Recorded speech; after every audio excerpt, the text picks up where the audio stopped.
Bonjour, on cause numérique en direct des rencontres numériques et avec nous Christian Vanizette. Christian, vous êtes un enfant du pays et si j'en crois votre bio, un piètre surfeur et un adepte repenti du piratage en ligne. Est-ce bien raisonnable ? Depuis, vous avez fait du chemin et êtes le cofondateur avec Romain Raguin de Make Sense, un projet de social business. Alors qu'est-ce que c'est que Make Sense et qu'est-ce que c'est que le social business ? Donc Make Sense est une plateforme web sur laquelle des entrepreneurs qui créent des social business postent leurs défis, que ce soit des besoins en termes de marketing, de communication, de design, ils les postent et des individus partout sur la planète peuvent les aider. On a choisi de se focaliser sur des entrepreneurs qui créent des social business. Ce sont des entrepreneurs un petit peu à part qui vont créer une entreprise ou un projet mais qui va résoudre un problème de société ou d'environnement. On a vu par exemple ce matin, on nous parlait de la télémédecine et de la télééducation. Donc vous avez des tas d'entrepreneurs sociaux, que ce soit dans des pays développés ou des pays en développement, qui développent des solutions autour de la télémédecine et de la télééducation. Et ils le font non pas pour s'enrichir, mais pour résoudre vraiment ce problème de société. Il y en a des milliers à travers le monde, et nous ce qu'on fait, c'est qu'on est à la recherche de ces entrepreneurs, on les trouve, on leur demande quels sont leurs problèmes, et comment le monde entier pourrait les aider grâce au web. Je m'entends pas, voilà, là je m'entends. Et non, c'était fait exprès. C'est pour montrer qui est le patron. D'accord. Okay, Bon. c'est clair. C'est le mec, c'est l'homme au micro. Voilà. Et le patron, il a une question ? Le patron, il va bien. Il est d'abord heureux de voir Christian, qui a eu quelques péripéties avant d'arriver jusqu'à nous. Mais il vient quand même de Berlin. Il faisait quelle température à Berlin ? Je crois qu'il faisait moins 10 degrés. Waouh, c'est froid. Ça, c'est du lourd, ça. C'est pour ça qu'il y a plein de buées sur son visage. Yeah, c'est clair. C'est clair. Non, Make Sense.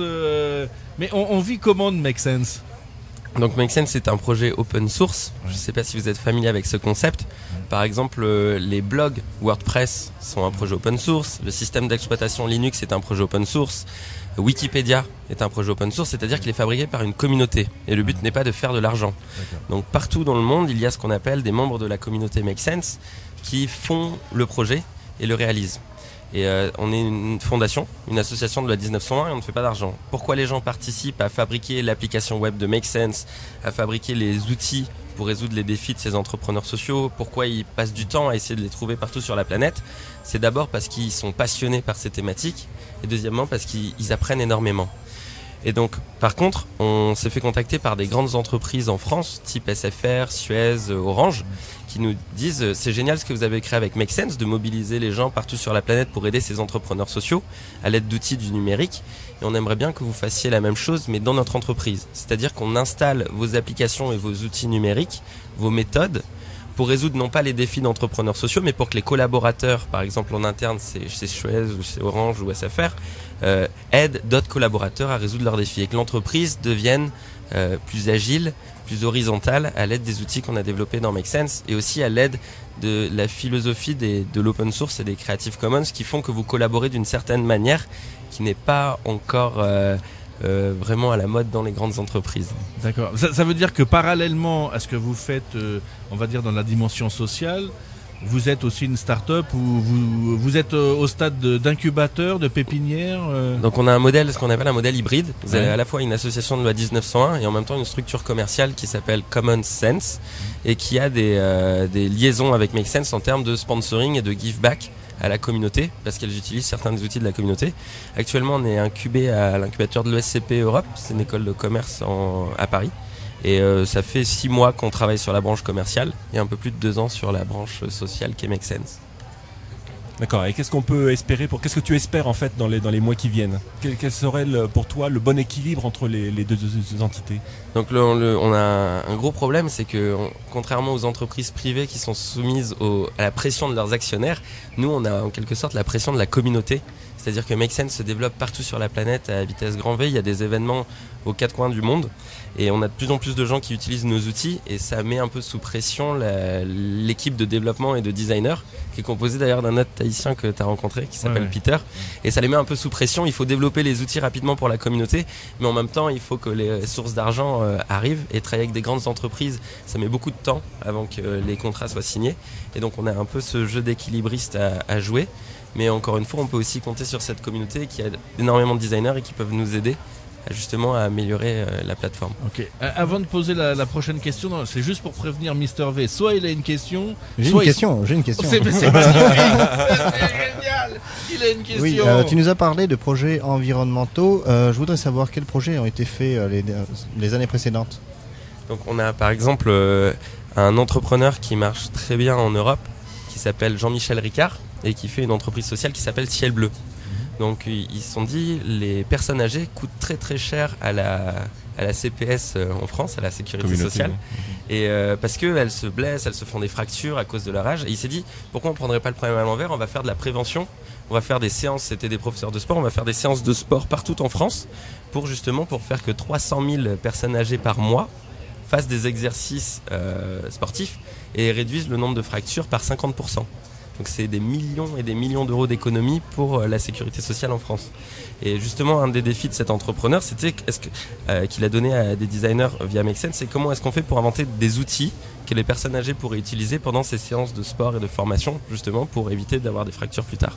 Donc vous avez une équipe de 10 designers qui ont bossé pendant 2 mois pour leur inventer des tas d'objets un peu farfelus ou utiles pour des exercices sportifs pour ces personnes âgées. Alors est-ce que Make Sense ça pourrait exister à Tahiti? Ou est-ce que ça existe à Tahiti? Alors la difficulté à Tahiti, c'est que ce concept d'entrepreneuriat social et de social business est très nouveau dans le monde entier. Il a été lancé par le professeur Yunus, le prix Nobel de la paix, pas d'économie, la paix en 2006. Et dans le monde, c'est déjà tout nouveau. Et donc en Polynésie, on n'a pas encore trouvé d'entrepreneurs sociaux à proprement dit. Donc je pense qu'il faudrait commencer une étape en amont qui est de sensibiliser sur ce qu'est le concept et de lancer en quelque sorte des startup week-ends. Je ne sais pas si vous connaissez, des jeunes se réunissent pendant un week-end et imaginent des idées d'entreprise, mais des startup week-ends social business. Donc en fait tu pourrais venir à Tahiti pour organiser le premier social week-end où les équipes de Make Sense qui sont déjà là pourraient le faire. Ce qu'on peut faire, c'est qu'il faut juste trouver des problèmes sociaux, environnementaux à résoudre en Polynésie française. Donc on peut commencer par des nouvelles applications sur la télémédecine ou la télééducation, et ensuite avoir des jeunes qui se mettent en groupe et réfléchissent à des solutions.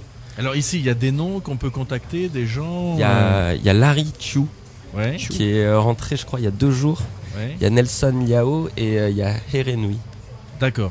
Et il y a une adresse où on peut... vous écrivez christian@makesense.org et je peux vous mettre en lien via Facebook. Super. C'est génial. Voilà. T'as une deuxième question, Mr. Non, ça va. Moi, j'apprécie beaucoup le côté humanitaire, tout ça. Je trouve ça formidable. C'est très humain. Mais c'est son côté humain, Mr. Parce qu'en fait, ce n'est pas un humain. Mais c'est un côté humain et humanitaire, mais les inventions qui sortent sont vraiment très intéressantes. Par exemple, là, on a entendu le vice-président parler de la télémédecine ou de la télééducation, mais que ça coûtait extrêmement cher en termes de liaison à cause des satellites. Donc si par exemple, vous vous mettez à reproduire les systèmes qui existent en France métropolitaine ou aux États-Unis, vous arrivez à des systèmes qui coûtent extrêmement cher en données. Mais par exemple, quand vous allez regarder des entrepreneurs qu'on a rencontrés au Bangladesh, ils vous font des diagnostics médicaux avec des petits téléphones Nokia avec appareil photo. C'est juste que les systèmes sont designés de manière différente, mais l'objectif est le même, c'est de faire des diagnostics médicaux à distance, sauf que ça utilise quelques kilo-octets plutôt que d'utiliser des mégabits de bande passante. Et ça, c'est ce qu'on appelle l'innovation par la contrainte, c'est-à-dire que dès que vous vous mettez des contraintes sociétales fortes, vous arrivez à des nouvelles inventions qui sont plus astucieuses que si vous n'avez pas la contrainte, parce que justement vous avez énormément d'argent. Donc quelque chose de très important à regarder dans le monde de la télééducation, ce serait la Khan Academy. Peut-être vous connaissez, c'est un Américain qui se met à faire des petites vidéos sur YouTube où ils expliquent les équations mathématiques et les choses que vous apprenez à l'école de manière très pédagogique et simple, qui permet à n'importe quel enfant partout dans le monde, si son prof est mauvais, de pouvoir rattraper en ligne via Khan Academy. Ça existe aussi en français, ça s'appelle 1 minute pour comprendre, et c'est des tout petites innovations toutes bêtes, mais qui peuvent faire des astuces qui font progresser un peu, la société. Très sympa. Je voudrais savoir, on est au courant que Wikipédia, pour survivre, utilise un système de donation par les utilisateurs. Je voudrais savoir, est-ce que vous recevez aussi des dons d'utilisateurs qui sont satisfaits ou... Pour l'instant, c'est pas des donations d'utilisateurs, c'est vraiment la structure commerciale qui finance les outils de Make Sense. Mais l'événement à Berlin a été autofinancé par les participants qui ont chacun payé une contribution de 10 € pour financer l'événement. Donc il y a eu 150 membres de la communauté Make Sense qui se sont réunis à Berlin. Tous ont fait du couchsurfing, donc ils ont dormi sur les canapés les uns des autres, donc on ne paye pas l'hébergement. Et l'espace a été sponsorisé et la nourriture a été couverte par les 10 €. D'accord. Donc c'est vraiment cette idée de ce qui permet de faire le numérique, tous ces outils qu'on a à Facebook, c'est que vous pouvez créer des organisations qui fonctionnent avec des coûts de fonctionnement très minces. Parce que justement, vous pouvez vous lier à d'autres humains qui vous aident à organiser. Et je viens enfin de comprendre Make Sense. En fait, ils organisent des teufs en permanence. Ouais, c'est ça, c'est la braille permanente. En fait, on a toujours sous couvert de bosser. En fait, ils font de la teuf. Voilà, on a toujours dit que les Tahitiens étaient très doués pour la teuf, et donc voilà, c'est exportation de la bringue bringue locale à Berlin, c'est ça. C'est justement, personne n'est payé, ils sont tous bénévoles. Donc la seule chose que vous pouvez en retirer, c'est de vous amuser avec d'autres personnes qui ont les mêmes passions. D'ailleurs, on a lancé un festival de musique. Ah, ça c'est qui super. s'est déroulé à Rennes. Il y a 2 semaines. Pour récompenser les meilleurs résolveurs de défis. D'accord. Et alors, quelle pression ça fait? Parce qu'au départ, j'imagine que vous avez monté votre projet dans une chambre de bonne ou dans un incubateur un peu étroit, et puis d'un seul coup, vous voyez le truc qui démarre, il y a tout le monde qui s'accroche dessus à votre projet, Make Sense, ça devient... ça commence à buzzer, on en parle un peu partout. Comment on réagit à ça? On se dit, ah, j'ai trouvé la bonne idée, c'est super, ou finalement on est pris par le truc et puis on suit, quoi. Déjà c'est fait par une communauté, donc c'est pas moi qui définis quels vont être les nouveaux projets ou les nouvelles innovations de Make Sense. C'est un peu ça jaillit aux 4 coins de la planète où les idées viennent, et tout ce qui se passe, c'est que quelqu'un va lancer par exemple un événement sur 2 heures pour résoudre le défi d'un entrepreneur social. On appelle ça nous des hold-up d'idées, c'est des ateliers créatifs. Quelqu'un l'invente à Londres, et ensuite la communauté voit ça sur Facebook et ils se mettent à le répliquer partout sur la planète. Ce qui est compliqué, c'est le mouvement se développe extrêmement vite, et comment vous faites pour être sûr que vous avez toujours un impact social. Donc comment vous faites pour développer le projet, aller plus loin, inventer d'autres formats qui vont au-delà de l'événementiel, ou justement faire qu'il n'y ait pas que des teufs, mais qu'il y ait aussi des gens qui résolvent des défis. Et c'est là où il faut pouvoir s'organiser et justement concevoir les bons outils numériques pour permettre à chacun d'aller plus loin que juste le faire et qui passe 2 heures de son temps qui sont géniales. Ce qui serait bien, c'est qu'il continue à travailler pendant 1 mois après avec l'entrepreneur. Et donc là, c'est les prochains défis qui arrivent. Mais c'est intéressant de voir qu'avec 0 € et Facebook, avec une bonne idée, vous pouvez la répliquer partout sur la planète. Et je pense que c'est quelque chose qui n'existait pas il y a encore 5 ans. Parce que Facebook n'était pas designé de la même manière. Et donc vous avez des tas d'exemples aux 4 coins de la planète de mouvements qui naissent comme ça par les réseaux sociaux. La difficulté ensuite, c'est de les structurer pour arriver à avoir un vrai impact et pas juste des fêtes.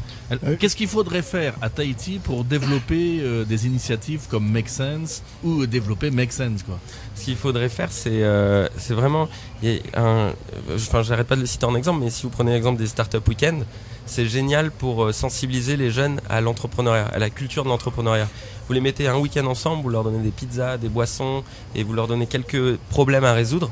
Et surtout dans les pays où il y a une très grande jeunesse, je pense comme en Polynésie, où j'étais à Kuala Lumpur, pareil, c'est 60% de la population à moins de 20 ans. Enfin, vous avez une énergie qui est pas la même qu'en Europe. En Europe, les jeunes, vous leur expliquez, bon, ça vous dit qu'on résolve un problème, ouais, mais pourquoi, mais qu'est-ce qui se passe? À Kuala Lumpur, vous lancez le problème et ils sont comme des piranhas dessus, parce qu'il y a une énergie, une envie de faire, et des sociétés très jeunes. Et donc, je pense que ce qu'il faut faire, c'est lancer des événements type Startup Weekend, mais en Polynésie. D'accord. Et l'appliquer à l'entrepreneuriat social. C'est une bonne manière de créer de l'enthousiasme et de l'engouement autour de ces projets. Tu sais qu'on a un projet de création de pépinières d'entreprise, etc. Tu crois que ça pourrait se faire à l'intérieur de ce genre de structure? Je pense que d'organiser des week-ends où les jeunes doivent créer une entreprise un peu partout, mais de faire qu'ensuite ils gagnent des places à l'incubateur ou qu'ils gagnent des accompagnements pendant 3 mois s'ils veulent continuer leur idée, c'est quelque chose de génial pour commencer à faire naître un écosystème. Et je pense que ça va pas forcément se faire avec les acteurs qui existent déjà, parce que eux en général ils mettent beaucoup plus de temps à bouger. Mais si vous mettez des petits jeunes, vous leur donnez quelques bonnes idées, tous les acteurs le regardent, ils vont pas réussir, mais qu'ils se voient que parce que justement ils sont jeunes, ils ont la fougue et ils se mettent à réussir en 3 mois, tout le monde ensuite va suivre et le réaliser. J'étais à Dakar, Orange nous a envoyé là-bas parce qu'ils ont un incubateur de start-up qui s'appelle le CETIC, et on a organisé des start-up week-ends dans les différents villages du Sénégal pour attirer des jeunes à créer des start-up, et ils ont beaucoup moins de moyens qu'en Polynésie. Il y a 2 compétences ou programmes de formation qui sont vachement importants pour lancer des incubateurs ou des écosystèmes autour de l'entrepreneuriat, notamment si c'est sur les médias et le tourisme et orienté autour du web. Et il y a un gros manque même en France métropolitaine, c'est des formations de programmeurs. Donc ça coûte extrêmement cher. Par exemple, un programmeur en Silicon Valley est payé $8 000. À Paris, vous ne trouvez pas de programmeur pour moins de 3 000 € par mois. plus les charges sociales. Donc c'est souvent un frein pour les startups pour se développer. Vous pouvez avoir des jeunes qui ont des bonnes idées, mais s'il n'y a pas de programmeur derrière, c'est un peu impossible. Et même encore plus important que les programmeurs, c'est une nouvelle type de compétences qui se développent, qui sont les UX designers. Donc c'est tous les gens qui vous font l'expérience que vous allez avoir sur un site web. Un site web, que ce soit un site web ou une application mobile, c'est une interface. Il faut que ce soit vraiment instinctif pour que vous puissiez bien l'utiliser. Et ça, c'est les compétences qu'on appelle des UX designers et qui sont très rares. Donc il faut juste arriver à faire émerger des UX designers et des codeurs en Polynésie ou les faire venir pour arriver à avoir des startups de bonne qualité. Merci Christian. Un petit mot pour la fin, non? Merci. Ah, super. Merci à toi.